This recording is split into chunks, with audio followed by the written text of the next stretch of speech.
Remember when Smokey was at the piano and called to Sugar Ray to bring a cool towel? And she was like, and came and sat down next to Smokey Robinson and started singing, "You really got a hold on me." And she was getting all wet. Ooh, let me get out of here before I end up fucking Claudette. Oh, my life.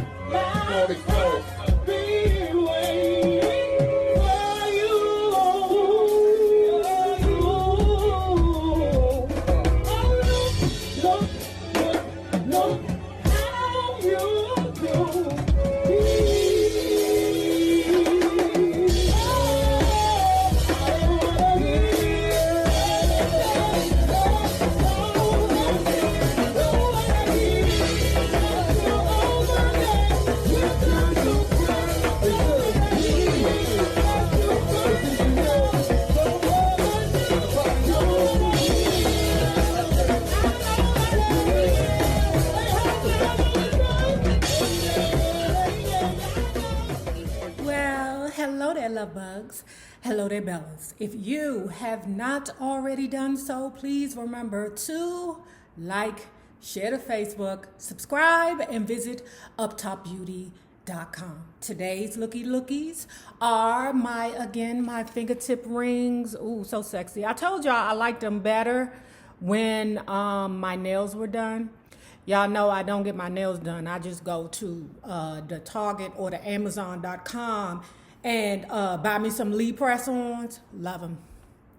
I don't keep them more often because, you know, they can mess up your nails just like the fake nails can. And we have our new wood bangles. Ooh, I am in love with them. Unfortunately, ladies, these are not for large hands. These are for small to medium hands. And I consider my hands medium. Okay, they long as a mug, but they medium. And I will be selling about 3 or 4 of this exact bundle. Love, love, love. And then I will also be selling some separately, okay? But for the better pricing, you should buy the bundle. And if you are not already a part of our book club, please hit the Patreon link below and or the join button here on the YouTube.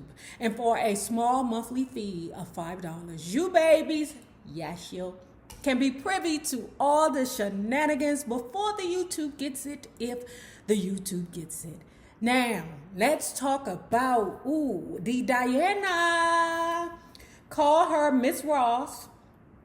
The Unauthorized Biography of Diana Ross by Randy. Look, y'all be so mad when I don't know how to pronounce this dude's name. Randy Taraborelli.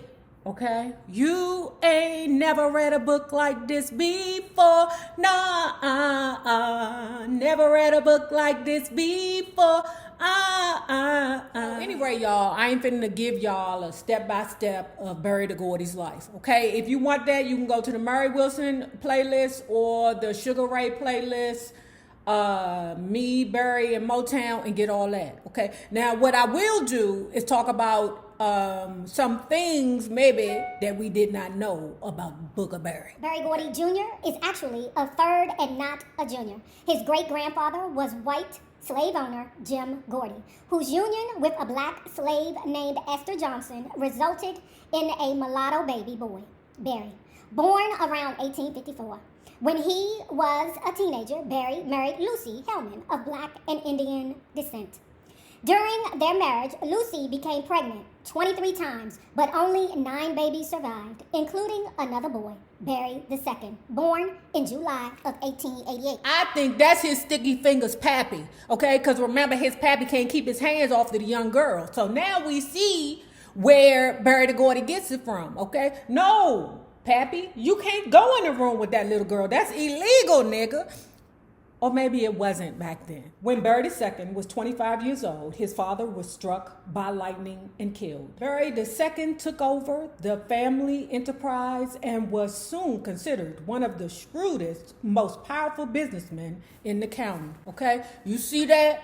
You see that lineage right there? And you knew that Barry, Pappy Barry married Bertha, okay?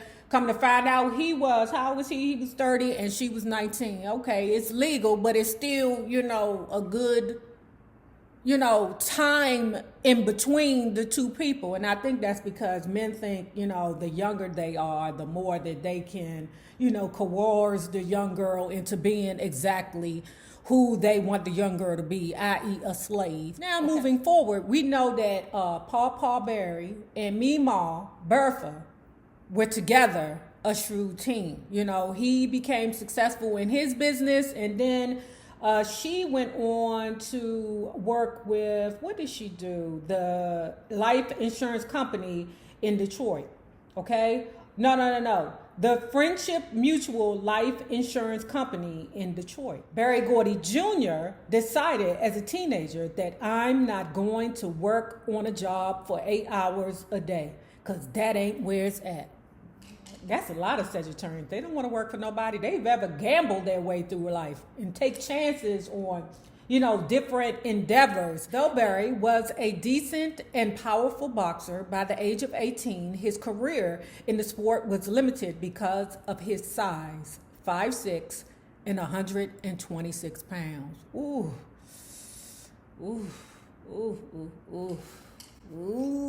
Berry Gordy Jr. obtained a high school equivalency degree when he was drafted into the Army. Months after his discharge at the age of 24, Berry married 19-year-old Thelma Louise Coleman. In 1957, Berry was introduced to entertainer-manager Al Green, who worked for rhythm and blues singer Jackie Wilson. In 1958, Berry met Raynoma Lyles, an attractive black woman and talented musician. That's it. That's motherfucking all. Okay? They put a couple other, sprinkles in it. Okay? After his divorce, they formed a backup vocal group called the Rayburn Voices, and wrote and produced songs for singer Marv Johnson. Marv Johnson. They give me money, what I want, give me money. That's it, child. That's it. They gave her 2 sentences in this book. Oh, they don't fuck with Raynoma in this book. You know who else the author don't mess with? What's her name? Mary Wilson. He don't like her. I don't know why. Okay, now, some of y'all had came in the comments and told me that basically Mary Wilson said that he copied some parts of her book and put them directly into his book. That's what you're supposed to do when you're doing a research paper, okay? He cited it. You can't sue me because I cited the source, ma'am, okay? But you can't get mad at me because you published something and I used your information to add to my book. As long as I cite it, baby, we're good. Can't get no copyright strikes around here. Berry met singer-songwriter Smokey Robinson through Jackie Wilson's manager, Al Green. Green wasn't interested in Robinson and his group, the Matadors, but they did make an impression on Berry Gordy. Berry would have a small taste of success later in the year when he and teenager Janie Bradford wrote the prophetic song, Money. That's what I want. In January 1959, Berry decided to start his own record company. Why work for the man? Why don't you be the man? Said Smokey Robinson. You a cat who knows music and people. You be the man. This was advice for which Berry would always be grateful. Smokey Robinson had earned Berry Gordy's loyalty, and what they said about Berry Gordy, which I will agree to, is that once Berry Gordy considers you a loyal friend, or, passing all the tests. We don't know what the tests is that, Berry Gordy give. It may be, go over there and fuck Shell, okay, go over there and sleep with her, go steal her dog. Berry was so excited about his new ambitions that his enthusiasm became contagious.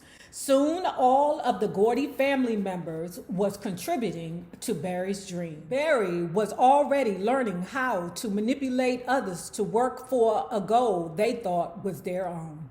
And in a way, it was. The Gordy creed had always been find success and keep it in the family. You ain't never read a book like this before.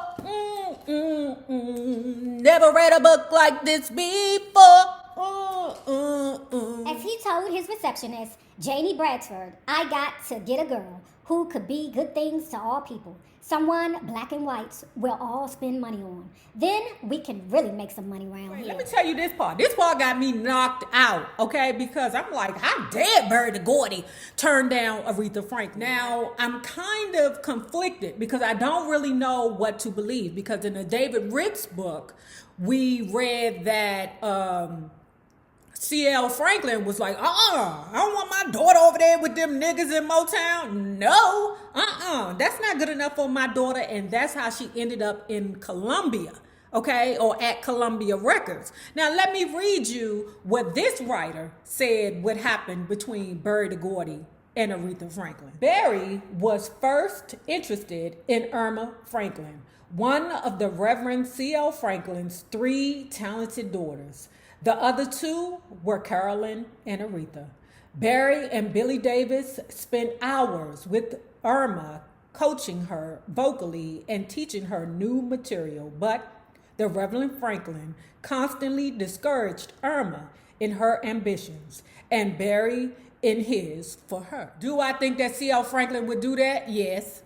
I do, because I think he was very manipulative with his daughters. Aretha Franklin and the whole Franklin clan that have gone over and passed on, you know I don't put my mouth on anything that I do not absolutely respect. Now, wait a minute, C.L. Franklin girl, okay? Wait a minute, I ain't happy about you getting that 12-year-old girl pregnant, okay? But, you know, I do respect your efforts in the civil rights movement. C.L. Franklin was one of the great father figures in Detroit, popular because of his ministry and his decisions were regarded as law. Anyone involved with his family had to abide by his wishes. He wanted Irma to enroll in Clark College in Atlanta and told Berry to put his efforts into daughter Aretha Franklin's career instead. Berry did not appreciate being told what to do. He was not interested in Aretha's voice and found her lackadaisical outlook on life and career uninspiring. To me, putting Aretha Franklin in Motown would have been an absolute error because trying to make her pop did not work until much later, you know, like in the 80s when it worked. But at this time, no. Gordy then began courting another singer, Freda Payne. She was about 17 and very interested in working at Hitsville, but her parents said no. Hell no. Ding! No. I found Berry dashing, smart, and very exciting, Freda once recalled. She was eager to be a part of his company, but her mother, a sharp businesswoman, refused to allow her to sign Gordy's restrictive contract. Okay. Now we move on to what is it now? 1960. Okay. When Berry signed Mabel John, you know, Willie Junkie John's sister. Okay. Now he got Mabel John there, who I think I remember from the Sugar Ray book. Eventually she did leave because she didn't find any success over there at Motown. At the end of 1960, Berry signed Mary Wells to the label not only because of her talent, but also because of her persistence. Berry was tough on her in the studio, making her record songs 30 times before he finally liked the version. By the 13th time, her velvety pop voice was soon hoarse and raspy. She had a blues-like sound more suitable to rhythm and blues airplay rather than to pop. Crossover, that's where it's at, Berry had said. Gordy started instructing his lyricists to write in the present tense because then people can relate. He began to establish a formula, his standards for what would make his company records crossover hits. Thanks to their #1 record, Please Mr. Postman, the Marvelettes were the most popular girls at Hitsville. With the exception of one member who had just graduated, the Marvelettes were all high school students from Inkster, Michigan, when Please Mr. Postman was released. First, there were 5 in the group: 2 lead singers, Wanda Young and Gladys Horton, and 3 background singers, Georgina Tillman, Juanita Cowart, and Catherine Anderson. Soon, Cowart dropped out in leaving 4. While the Supremes were still searching for an identifiable sound, the Marvelettes found one immediately with Mr. Postman. Ooh, girl, you know Diana ain't too happy about that, girl. Ooh. It's gonna be the Marvelettes' fault that, you know, the Supremes ain't got their hits yet. Oh, she gonna take all of it out on the Marvelettes. You hear me? But anyway, they in the studio, right? The Marvelettes, they, you know, recording, right? Florence is there helping her friend, which one is her friend? Gladys Horton, to get her vocals right. Because we do know that although Florence was the lead at one time, Barry chose the Diana Ross pop voice. You cannot be mad about the fact that Berry Gordy wanted a certain sound and Diana was able to give him that sound. Remember, they compared Florence's voice to Aretha Franklin. He was not feeling Aretha Franklin. Okay, so you can't be mad that he did not choose Florence as the lead singer because he's looking for a particular sound. But anyway, they in the studio, everybody watching. Diana over there, she stewing, right? They finished in the studio. Diana and her feelings saying, what makes them girls so hot? They ain't hot. She goes over to the Gladys and say, Gladys, what makes you think that you so good that you can get a hit before me? Gladys like, what? And the Marvelettes were hurt and confused. Like, what's wrong with this bitch?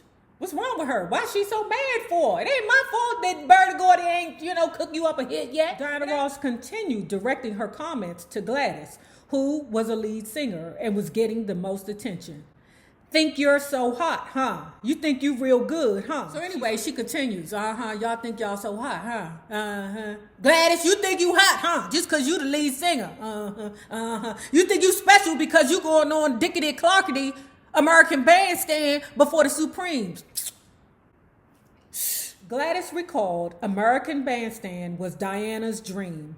She wanted to be on that show more than anything. We all thought, surely she must be joking. And I think we started laughing. But believe me, she was quite serious. In the spring of 1962, Wanda Rogers, one of the Marvelettes, became pregnant and had to drop out of the group for a time. Okay? Now remember, Florence is dating the Marvelettes' road manager. Okay? So why wouldn't the road manager be like, ooh, my girl right here, I get to have Pustanko on the road with me. Plus, I really like the Florence. I mean, Florence can be likable. Cancer women are very likable and lovable as long as you're on that good side. You get on that bad side, nigga, you better run. So, Florence had stepped in to help the group so that the group can continue touring. The problem with that was that when it was over, Florence had developed a relationship with Gladys Horton, okay? Now, in certain events, you would see Flo over there with Gladys Horton. Mary and Diana over there stewing because they don't know how to stand up and do it right. They don't know how to do it right. You need to go to the people. When you have a problem with a person, you go to them. Hello, person. I'm in my feelings because you spending more time with them. You my sister. You ain't their sister. Trust me. My BFF girl, she think I'm getting too close to people or I done established a new relationship, you know, out of her. She be ready to fight. You know, she be fighting for me. My BFF don't play no games and she's a Cancer. You hear me? My BFF don't play no games. She be having 1,000 new friends, girl. Let me get a new friend. That bitch ready to red rum. After the month-long tour was over, Florence returned to the Supremes. By this time, Mary Wells, the Contours, and the Miracles were all topping the charts. The One Who Really Loves You, Do You Love Me, and You Really Got a Hold on Me. Ooh, that's the song, y'all, okay? Remember when Smokey was at the piano and called to Sugar Ray to bring a cool towel? And she was like, and came and sat down next to Smokey Robinson and started singing, You Really Got a Hold on Me. And she was getting all wet Ooh, let me get out of here before I end up fucking Claudette's husband. In November 1962, Berry Gordy Jr. put together the first Motown review. You know, the Montecaccali tour bus where everybody was hunching. Okay, we'll get to it. The itinerary of concert dates would cover much of the South, an area still largely segregated 2 years before the passing of federal civil rights legislation. Everyone will go out on a tour but the girls, he said, referring to the Supremes. When Diana discovered that her group would be excluded from the tour, she set out to change Berry's mind. You ain't never read a book like this before. Never read a book like this before.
Already done so, please remember to like, share to Facebook, subscribe, and visit uptopbeauty.com. Now remember this, the same people that you meet on the way up will always be the same people that you meet on the way down. My naysayers, my patron loves you, babies. Be safe, have a good one. Get vaccinated. Peace. You ain't never read a book like this before. Never read a book like this before.